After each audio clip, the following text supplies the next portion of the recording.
और पेशेंट अपना ये लैब रिपोर्ट सेंड करते हुए खुश होते हुए उन्होंने मुझे 2 लाइन लिखा है। इसको अगर आप पढ़ेंगे तो आपको समझ में आ जाएगा कि पेशेंट को कितना इंप्रूवमेंट हो गया है। इनका सेक्स डिजायर लिबिडो फिर से नॉर्मल हो गया, सेक्स के प्रति इच्छा जो है इनको फिर से आना स्टार्ट हो गया। सीमेन जो बिल्कुल नहीं निकल रहा था, एकदम कम क्वांटिटी में निकल रहा था, वो भी नॉर्मल हो गया। अंडकोश जो छोटा हो गया था, सिकुड़ गया था, वो भी ठीक हो गया। तो इसीलिए मैं आप लोगों को बार बार बोलता हूं कि पुरुषों की कोई भी यौन समस्या क्यों ना हो, homeopathic treatment is the best treatment. किसी भी तरह का कोई भी यौन समस्या क्यों ना हो, उसका आंसर होम्योपैथी के पास ही होता है।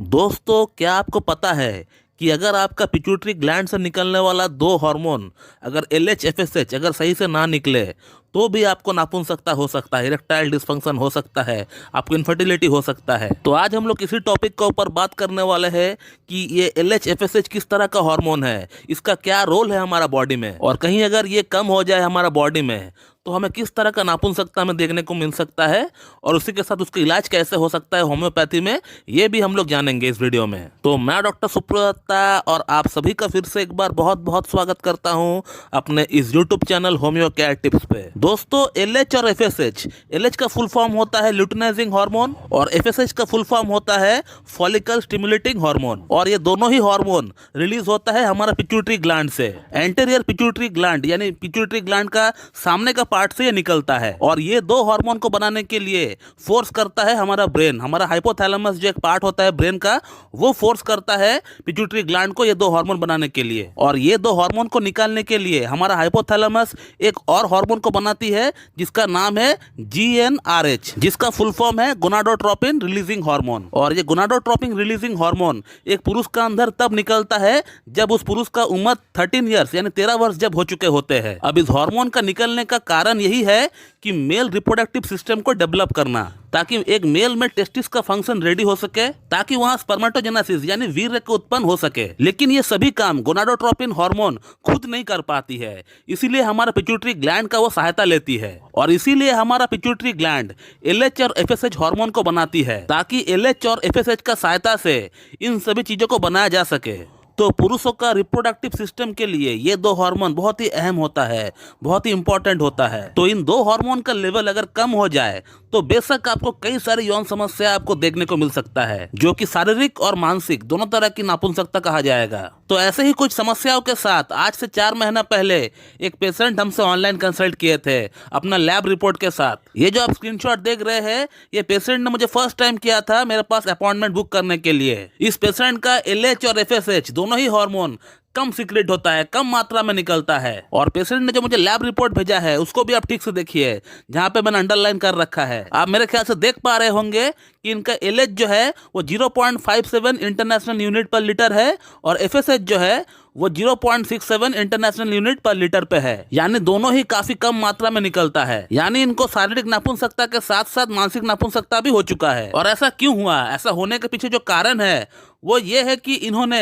टेस्टोस्टेरोन के इंजेक्शन पिछले 1 साल से वो लगा रहे हैं, और अब जब टेस्टोस्टेरोन के इंजेक्शन लगाना बंद कर दिए और उसे बंद करने के बाद हमारा बॉडी, हमारा शरीर खुद से टेस्टोस्टेरोन बना नहीं पा रही है, और ब्लड में जैसे ही टेस्टोस्टेरोन का मात्रा कम हो गया तो LH और FSH का सीक्रेशन कम हो गया। अब इनके एलोपैथिक डॉक्टर ने इनको वेट करने के लिए कहा है कि आप कुछ दिन वेट कर जाइए, कुछ महीना वेट कर जाइए, आपका टेस्टोस्टेरोन खुद से बनना स्टार्ट हो जाएगा, और उसी के साथ आपका LH FSH भी बढ़ जाएगा और आपका यौन समस्या भी ठीक हो जाएगा अपने आप। लेकिन टेस्टोस्टेरोन के इंजेक्शन का इतना ज्यादा साइड इफेक्ट है कि पिछले 1.5 साल हो चुके हैं टेस्टोस्टेरोन के इंजेक्शन को छोड़े हुए, और 1.5 साल वेट करने के बावजूद भी ना तो इनका LH FSH बढ़ा और ना ही टेस्टोस्टेरोन का लेवल बढ़ा। और इसीलिए दोस्तों हम लोग बार बार कहते हैं कि टेस्टोस्टेरोन का इंजेक्शन आप मत लगाइए। अगर आपका टेस्टोस्टेरोन का डेफिशिएंसी है तो आप होम्योपैथिक ट्रीटमेंट लीजिए। होम्योपैथी में इतना अच्छा ट्रीटमेंट है, हमने प्रूफ करके बता दिया है कि पेशेंट का 4 महीना में 2 महीना में टेस्टोस्टेरोन जो है बढ़ जाता है, कितना बढ़िया तरीके से बढ़ता है, और कोई साइड इफेक्ट भी नहीं होता है। और जो टेस्टोस्टेरोन बढ़ता है वो आपका बॉडी ही बनाती है, आपका अंडकोश खुद टेस्टोस्टेरोन बनाता है,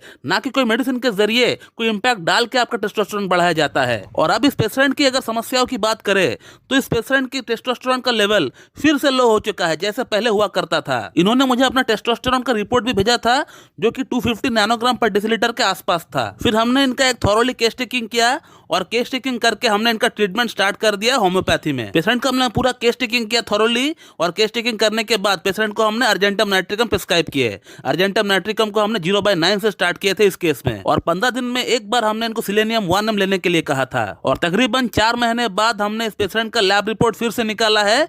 लैब रिपोर्ट में क्या लिखा हुआ आ रहा है ये आप देखिए। पेशेंट का LH हार्मोन, FSH हार्मोन और टेस्टोस्टेरोन हार्मोन, ये तीनों ही हार्मोन बढ़ गया और तीनों ही हार्मोन बढ़कर नॉर्मल हो गए। और मेरे ख्याल से आप देख पा रहे हैं कि पेशेंट का LH हार्मोन का लेवल 2.68 इंटरनेशनल यूनिट पर लीटर हो गया, और जो FSH हार्मोन का जो लेवल है वो 4.28 इंटरनेशनल यूनिट पर लीटर पे आ गया। और सीरम टेस्टोस्टेरोन का जो रिपोर्ट है वो 250 से 410 तक आ गया। और पेशेंट अपना ये लैब रिपोर्ट सेंड करते हुए खुश होते हुए उन्होंने मुझे 2 लाइन लिखा है। इसको अगर आप पढ़ेंगे तो आपको समझ में आ जाएगा कि पेशेंट को कितना इंप्रूवमेंट हो गया है। इनका सेक्स डिजायर, लिबिडो फिर से नॉर्मल हो गया। सेक्स के प्रति इच्छा जो है इनको फिर से आना स्टार्ट हो गया। सीमेन जो बिल्कुल नहीं निकल रहा था, एकदम कम क्वांटिटी में निकल रहा था, वो भी नॉर्मल हो गया। अंडकोश जो छोटा हो गया था, सिकुड़ गया था, वो भी ठीक हो गया। तो इसीलिए मैं आप लोगों को बार बार बोलता हूं कि पुरुषों की कोई भी यौन समस्या क्यों ना हो, homeopathic treatment is the best treatment. किसी भी तरह का कोई भी यौन समस्या क्यों ना हो, उसका आंसर होम्योपैथी के पास ही होता है और कोई पैथी के पास उसका आंसर नहीं होता है। और इस बात को हमने अपना ढेरों यूट्यूब वीडियोस के माध्यम से प्रूव कर चुके हैं। वो आप देख सकते हैं, यूट्यूब पे ढेरों वीडियोस मेरा अवेलेबल है जो हमने लैब प्रूफ के साथ बताया है आप लोगों को। तो दोस्तों इस वीडियो में आपने ये देखा कि LH FSH हार्मोन का लेवल कितना इंपॉर्टेंट होता है एक पुरुष के लिए, और अगर उसका लेवल अगर गिर जाता है तो कैसे हम लोग होम्योपैथिक ट्रीटमेंट के जरिए उसको ठीक भी कर सकते हैं। तो मेरे ख्याल से आप लोगों को मेरा ये वीडियो पसंद आएगी, और अगर आप लोगों को मेरा वीडियो अच्छी लगती है तो एक लाइक जरूर कर दीजिएगा, और साथ ही साथ मेरे चैनल को सब्सक्राइब कर दीजिएगा ताकि हमारे लेटेस्ट वीडियो का नोटिफिकेशन आप तक सबसे पहले पहुंचती रहे। So thank you very much and have a good day.